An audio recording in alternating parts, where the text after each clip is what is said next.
Okay guys, I'm going to work a couple of these for you to get you started. The directions say, are the expressions equivalent? Sketch and simplify to prove. If the two expressions are not equal, write the correct equivalence. When it says sketch and simplify, that means you can use area models like we did in the previous lesson, or if you just want to do distributive property the way you've been doing it for years, that is fine. So let's start with the first one.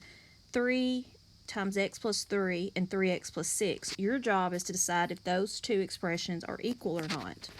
Well, if you take 3 times x plus 3 and you do the distributive property, 3 times x, that gives you 3x, and 3 times 3 gives you 9.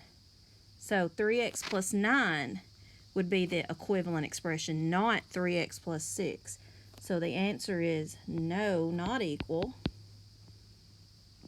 And 3x plus 6 should be 3x plus 9. And that's why it says if the two expressions are not equal, write the correct equivalence. Well, 3x plus 9 is the correct equivalence. So that's what you will do on 1 through 6.